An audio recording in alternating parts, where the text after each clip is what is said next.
Hello students, आज का जो टॉपिक है वो है अर्हेनियस एसिड बेस थियरी।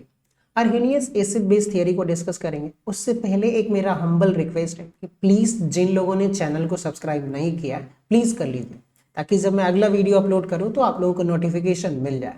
चलिए आइए टॉपिक पे वापस आते हैं। अर्हेनियस एसिड एंड बेस। सबसे पहले अर्हेनियस एसिड को देखते हैं कि अर्हेनियस एसिड होता क्या है। देखिए भाई, अर्हेनियस एसिड का मतलब कि मान लीजिए कि आपने सॉल्वेंट वाटर लिया है, पानी लिया है और उसमें कोई भी केमिकल आपने डाला और वो केमिकल क्या कर रहा है, H+ प्रोड्यूस कर दे रहा है वाटर में, H+ दे दे रहा है वाटर में, तो आप उसको बोलोगे कि सर ये अर्हेनियस एसिड है।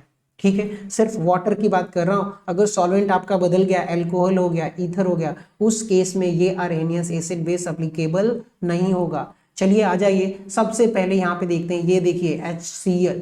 HCl जो है हाइड्रोक्लोरिक एसिड, इसको वाटर में डिजोल्व करोगे तो ये देखिए H+, ये H+ प्रोड्यूस कर दे रहा है, इसलिए हम इसको बोल देते हैं अर्हेनियस एसिड। आ जाइए स्टेटमेंट की तरफ बात कर लेते हैं। Acid is a substance. Acid is a substance that gives H+ ion dissolving in the aqueous solution. Aqueous solution में अगर आपने कोई भी केमिकल डिजोल्व किया, H+ दे दिया, तो उसको आप बोलोगे अर्हेनियस एसिड है।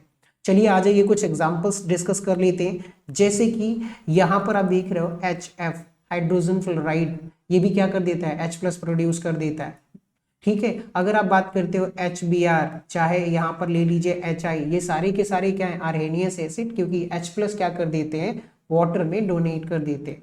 यहाँ पे देखिए HNO3, चाहे H2SO4, चाहे ये रहा H3PO4, ये सारे के सारे कैसे काम करते हैं, एसिड की तरह काम करते हैं। ये H+ वाटर में डोनेट कर देते हैं। तो जितने भी H+ डोनेट करेंगे वो सबको हम क्या बोलेंगे, अर्हेनियस एसिड। तो ये रहे आपके अर्हेनियस एसिड। चलिए दोस्तों आगे बढ़ते हैं, अर्हेनियस बेस को डिस्कस कर लेते हैं।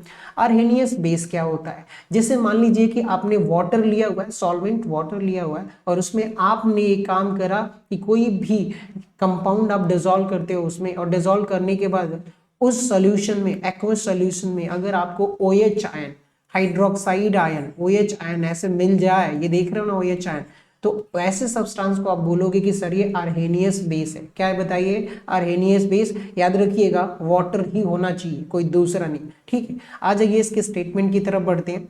The base is the substance that give OH ion. ठीक है, OH ion bye dissolving in aqueous solutions, यानी कोई भी सब्सटेंस हो एक्वस सॉल्यूशन में डिसॉल्व करोगे, उसने क्या दे दिया बताइए, हाइड्रोक्साइड आयन दे दिया, तो उसको आप कहोगे कि सर ये क्या है, अर्हेनियस बेस है। जैसे फॉर एग्जांपल NaOH था।